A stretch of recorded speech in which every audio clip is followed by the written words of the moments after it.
Hello again, everyone, and this is your front page for another week. I'm Rob Pratt, along with Craig Newbold, and joining us as we are at a surprise guest home in wild and wonderful West Virginia. An entrepreneur, also a philanthropist, and a man with a heart as, well, big as this state. Ted Arnott will join us in just a few moments, but right now, professor of marketing and also our marketing guru, and from the Pittsburgh Business Times, from Duquesne University, Audrey Gusky. So we've got Audrey here, and this is the time of year that when you were a child, when they would start running those ads and people like me in broadcasting would be telling you to go back to school, you wanted to tell me to go somewhere else. So it's that time of year, isn't it, Craig?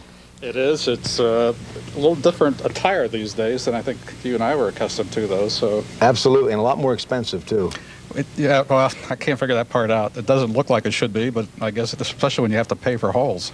All right, let's... See, where does it say you're supposed to have the best line of the show before we even get started? That's right, you actually pay to have jeans already have holes in them. Yeah. So you've seen my jeans, have you? Anyway, let's talk about the economy as far as its effect as far as back to school, Audrey. Well, of course, the back-to-school season is the second busiest shopping time of the year next to Christmas, and so it's a huge indicator as to how the economy is going to be. And if you look at $18 billion being spent this year... How much? $18 billion with a B. So that's huge. The average family is spending $527, which is up from about $440 last year. So it's a huge increase. So I think it's a good indicator that the economy is becoming more stable. People are spending more money. They're more confident. And I think the Christmas holiday season might be a good holiday season, too. Wow. Is that per child, that amount? That's per household, per family. But, you know, when you look at it and you look at the kids who are going to college, they're spending on average $1,500 per child. If you've got a freshman coming into school, you're probably spending about $1,000 on the computer alone. So it's a significant amount of money for families, significant amount of money. So how do they save money?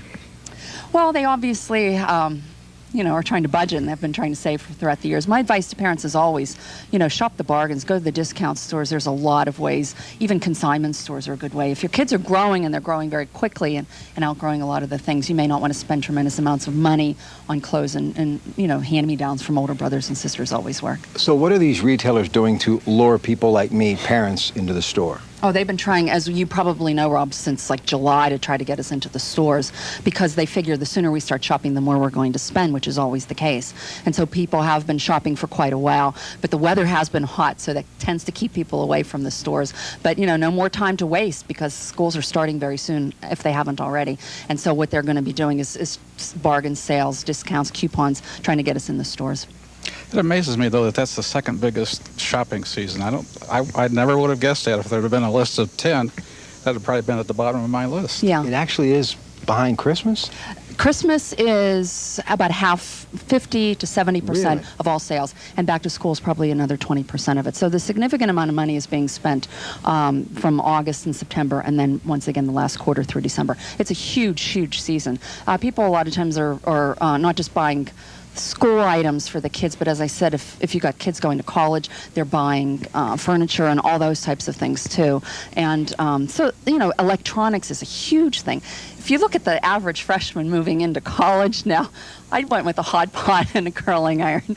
Nowadays, they literally rent minivans, rent trailers to pull all the stuff. I mean, you name it. They have more electronics than we have in our houses, in those little dormers. Professor of marketing and our consumer advocate, and someone who's out there fighting for you. You've seen her on national TV, you see her locally, and you see her here on the front page from time to time. Audrey, thanks. Oh, always my pleasure. Also, she's got an article up and coming on Ted Arnott, our next guest in the Pittsburgh Business Times as well. But when we come back, the man, the myth, the legend. Who is Ted Arnott?